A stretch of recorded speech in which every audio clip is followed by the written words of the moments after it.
Hi, friends. Today we're going to be reading a book called The Three Little Pigs. I hope that you guys remember this one. I think you guys liked it a lot. The author of this book is called Bonnie Dopkin. What does the author do? You're right. The author writes the words. The person who drew the picture is named Subhash Bajaj. What do we call a person who draws or paints the pictures? Can you remember? An illustrator. Good job. Let's go ahead and get started on reading The Three Little Pigs.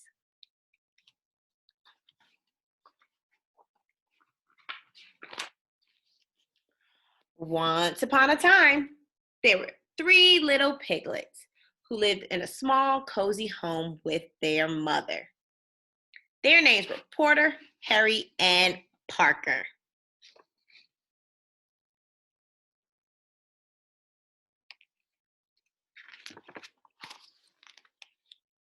Porter was a relaxed sort of pig. He liked to eat, play, and sleep. Harry was a creative type of pig. He had lots of ideas, but didn't always finish what he started. And Parker was the thoughtful little pig who worked hard and did everything just the way he was supposed to. This kind of annoyed his two brothers.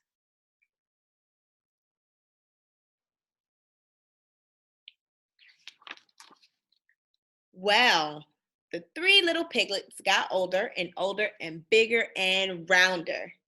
One day, their mother made a decision. You've grown too big for this little house, she said. It's time for you all to go off into the wide, wide world and build homes of your own. How do you think they feel? I think they're a little surprised that their mother is making them leave the house. So the three little pigs packed their bags and got ready to leave their too cozy home. Any advice for us, Mother? Asked Parker. Why, yes, said Mother. Watch out for that no good big bad wolf who's always skulking around.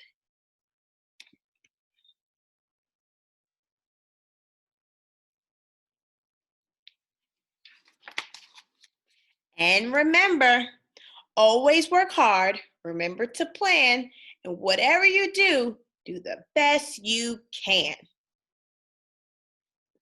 The three little pigs kissed their mother goodbye, and then they trotted out of the house, down the road, and out of the village.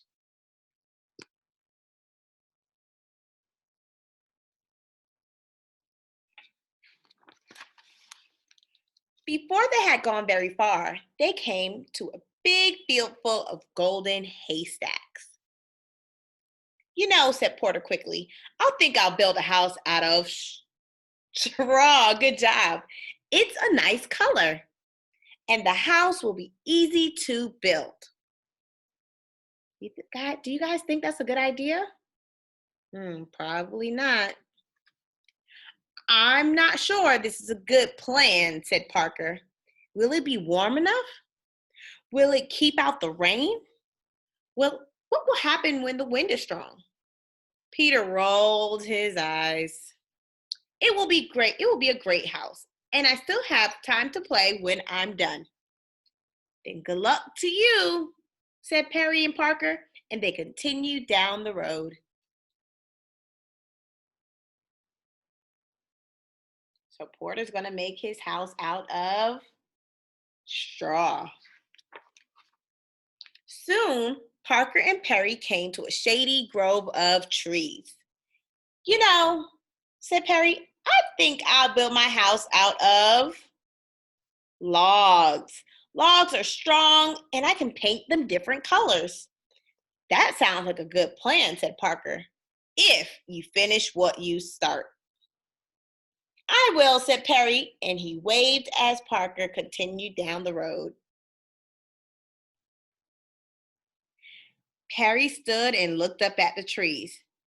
Cutting down those trees would take a long time. I'll just build my house from the sticks on the ground. And that's exactly what he did. Do you guys think that's a good idea? Yeah, I think he maybe he should have used the logs from the tree from the bottom of the tree. Yeah, I think you're right. From the bark. Further down the road, Parker was busily planning his house. He bought bricks and stone and mortar for the walls. He bought strong oak plants for the doors. And he worked on the house for days and days. It took a long time. But when he was done, he felt happy.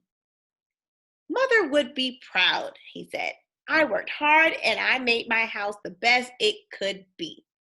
Do you think it was a good idea to make the house out of bricks?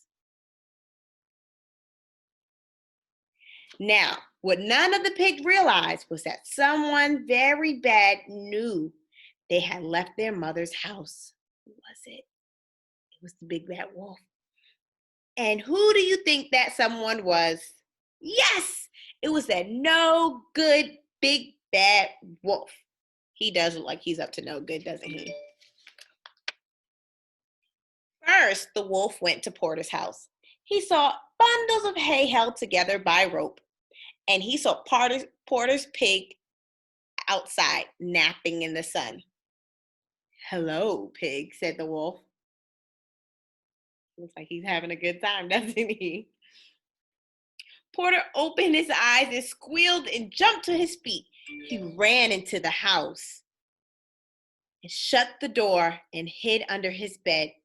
Now, said the wolf. I only want to have a chat. Ha, said Porter. I know a hungry wolf when I see one. Looks like Porter's a little scared. I would be scared of the wolf too. It really doesn't matter, said the wolf. Little pig, let me in. Are you kidding, said Porter. Not by the hair of my chinny chin chin. Then I'll huff and I'll puff and I'll blow your house in. The wolf stepped back and he huffed and he puffed and he blew with all his might. And the straw house flew apart. The wolf pounced and the pig bounced, but Porter squealed and ran. Said the wolf, unfortunate. Why does the wolf want to get the pigs? Yeah, he's hungry. He wants to have supper for dinner. The next day, the wolf decided to try again. He strolled down the road until he saw a flimsy house made of sticks and twigs. Perry was lying in a hammock outside. See the hammock? It's to relax. Hello, my little piggy, said the wolf. Perry jumped up in fright. He ran inside his shaky house and pushed the dresser against the door.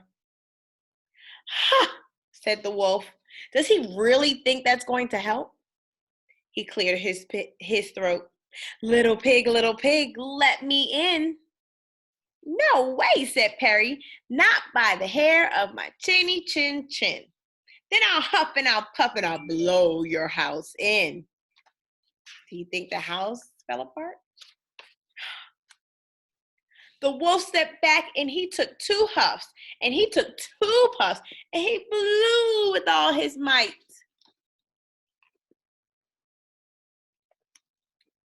Sticks and twigs swirled in the air and the wolf pounced and the pig bounced, but Perry squealed and ran. This just won't do, said the wolf. The wolf didn't get the next pig either. Let's see what happens next. But the wolf knew there was still one more brother to visit. He strolled down the road until he saw a house made of stone and brick. Parker was digging in a garden outside. Hello, friend pig, said the wolf. Don't you friend pig me, said Parker. Leave now or you'll be sorry. I doubt it, said the wolf. Parker went inside and slammed the door, and the wolf heard 3 locks locking and 4 short shutters slamming. He stood back. Little pig, let me in. Not by the hair of my chinny chin chin. Then I'll huff and I'll puff and I'll blow your house in. Go ahead and try, said Parker. Do you think the wolf will be able to get in this house?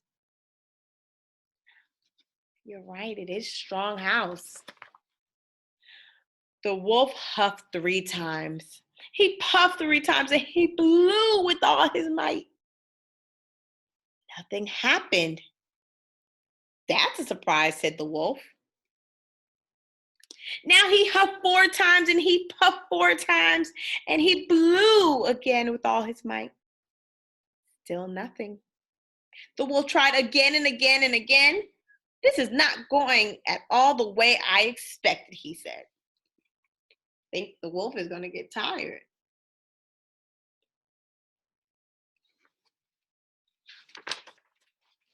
Finally, the wolf fell flat on his back, puffing and wheezing. He heard the shutter creak open. I knew my house would stand up to that no good wolf, said Parker. I'm just glad he didn't think about coming down the chimney. The shutter slammed shut. Do you guys remember what a chimney is? Yeah, it's this part right here on the house.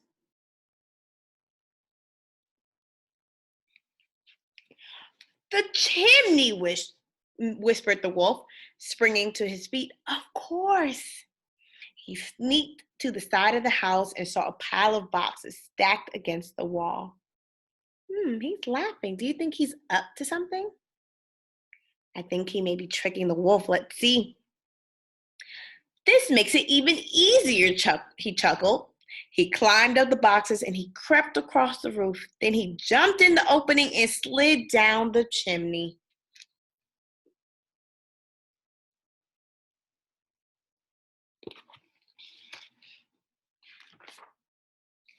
But down below, water bubbled in a big black kettle that was hanging in the fireplace.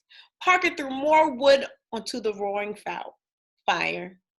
Here I come, little pig, said the wolf. You weren't so clever after all. Oh no, said Parker. The wolf landed in the kettle with a loud kerplunk. The water steamed and boiled around him. The wolf howled in pain and shot right back up the chimney. I think he did trick him. You're right, friends. That water boiled half of his fur off. Oh no, cried the wolf. He was so embarrassed that he left the country never to be seen again.